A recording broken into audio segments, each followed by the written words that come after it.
Hello, this is Jerry Valesky, Range and Forage Specialist with the UNL West Central Research and Extension Center. Today's webinar is going to be covering the topic of grazing management of irrigated pasture.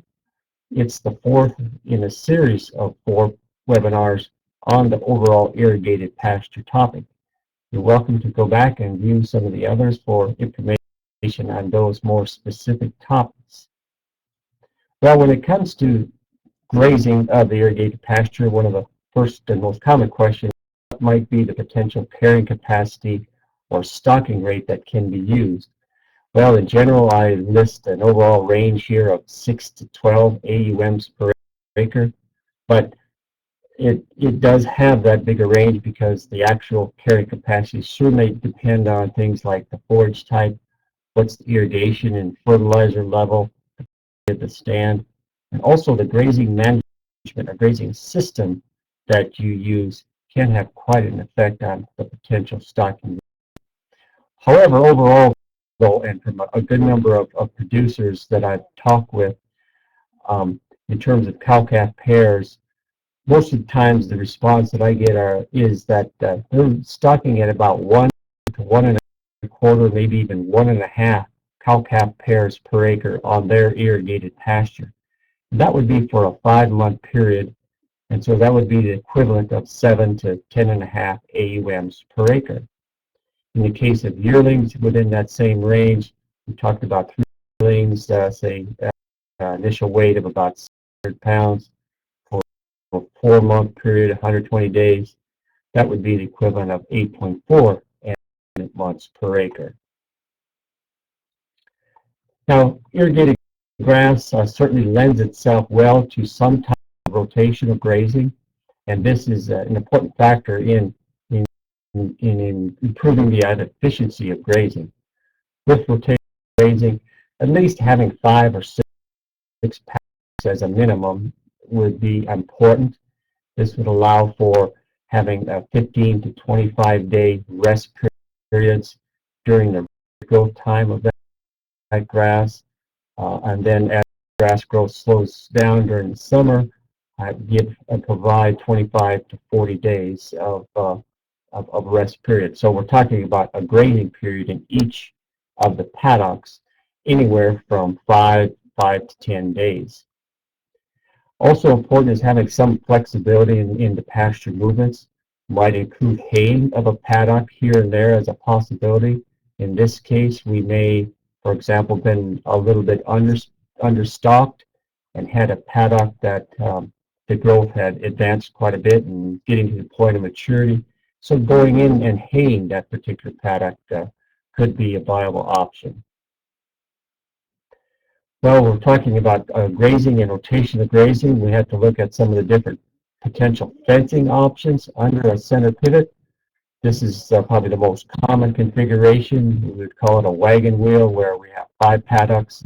We might have a central livestock watering point at the middle there. However, some of the things, disadvantage, of course, we might see with this is the number of places that the pivot towers has to cross the fence. And then also, we also often see a fair amount of trailing to that central water point in each of these paddocks. Likewise, that central part of the pivot can often be a little bit wetter and muddy. Another option here, as far as the water locations, could be something like this, where we had established an underground or even an above ground pipeline to place our water points roughly 2/3 of the way out from the center of the pivot. With this, we can see an improvement in the distribution of grazing across that whole triangular piece of that paddock. Another potential option might be a configuration like this, where we also have 5 paddocks, but that central paddock is circular in shape. We could have 2 water points located approximately there, and those would suffice to provide water or access to water to all of it in a separate 5 paddocks. This type of arrangement or configuration is also conducive if we wanted to do more intensive grazing. By that I mean having additional subdivisions created in there, then we may have to then, of course, do some additional piping of water to get water access to each of the individual paddocks. The other challenge and item that has to be worked out is the pivot itself crossing the fence. This photo here, we're looking at the use of a drive-over post. So that's simply a fiberglass post that has a hinge at the ground surface. And so as the tower pushes down the wire, that post just flex over. And also on the tower, you'll notice a piece of PVC pipe that acts as an insulated wire diverter and prevents the high tensile wire from catching on the tower itself. You will also notice on this that the fence itself is set at a little bit off at a little bit of an angle from the tower, the pivot itself, and this would be so that as the tower is crossing the fence, it's not going over the entire fence at the same time, but maybe just a tower or two is making its crossing of the fence. In a more permanent situation, I've seen this type of setup where this person has a 2-wire electric fence, but it has permanent gates where the towers pass, and they use electrified stingers or rods that make the closing after the tower has passed that particular gate. There are commercially available posts or bend-over posts. This particular one here, it's anchored into the ground with a piece of a T-post, but on the bottom it does have a heavy-duty spring, and then the same way the tower itself pushes down, pushes over that fence. In this photo here, you still would need some type of diverter underneath that tower frame to prevent the wire from hooking on the tower. A few things on grazing management. I think a very important principle is to maintain adequate leaf area to increase that rate of production and recovery of the grasses. One way to do this is use your remaining stubble height as a guide for making your paddock moves. In some trials we did here at North Platte with a variety of cool season grasses, we looked at clipping or simulating grazing. We clipped to different stubble heights of either 2 3/4, 5 1/2, or 8 1/4 inches. And here we're looking at the growth rate, and this is in inches per day. But you can see when we kept and maintained relatively low stubble heights, our growth rate was much less than if we had maintained at least a 5 1/2 inch stubble height. From the same study, here we're looking at total production. This is pounds per acre of these 3 different cool season perennial grasses. This trial we had stubble heights of either 3, 6, or 9 inches. And again, you can see that when we maintained and clipped to very short heights, our total production for the entire season was markedly less than if we had maintained or left a higher stubble height.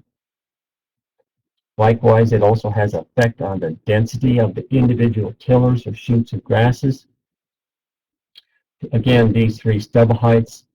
At the lowest cutting or stubble height, we had the lowest density of tillers. That's the number of tillers per square foot.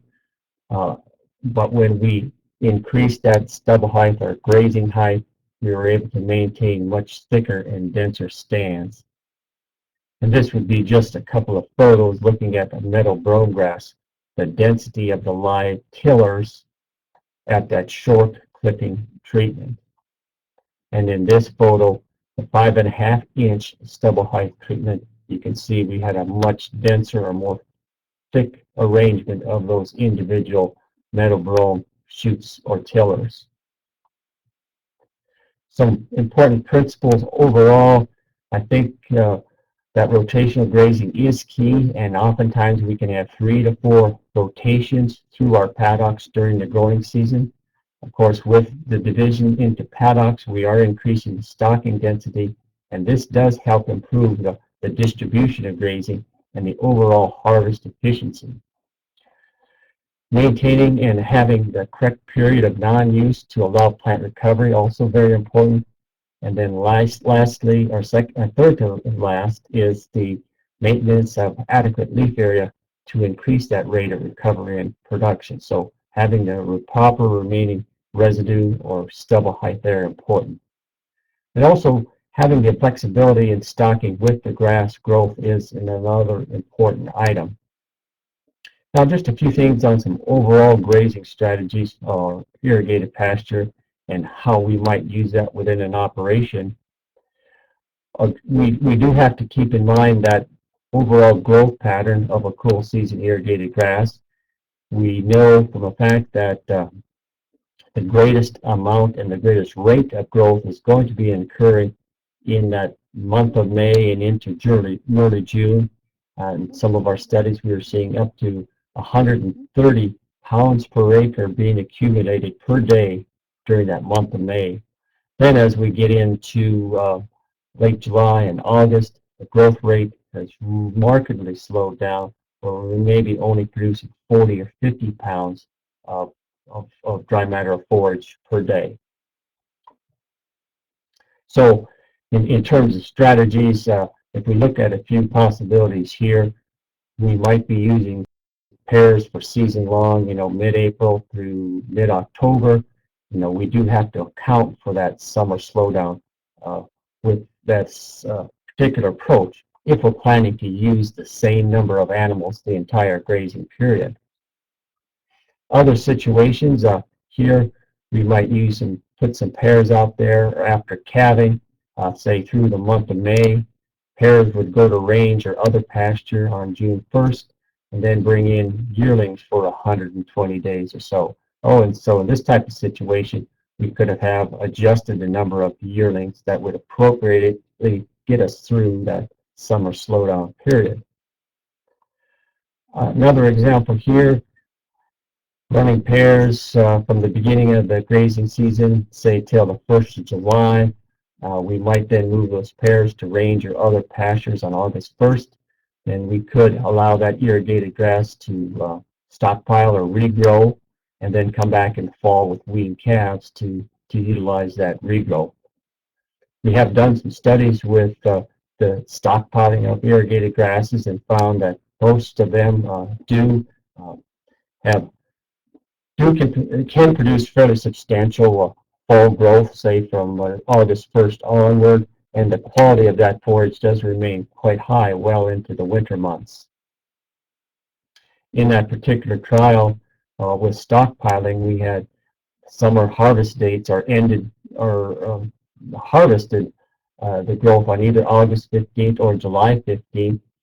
And then coming back in November, we had yields of 1.6 tons per acre, and regrowth was allowed to occur from August 15th and a little over 2 tons when the last harvest date was July 15th. A few of the other options with the irrigated grass, one here from a producer that I know manages his irrigated grass in such a way, but he'll graze pairs on the spring and early summer.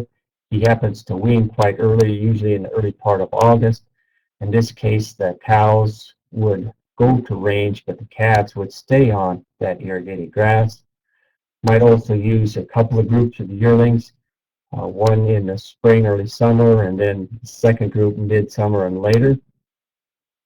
And then another possibility here, using yearlings in the spring, early summer, some no use and stockpiling in August and September, and then putting weaned calves on that grass in the fall.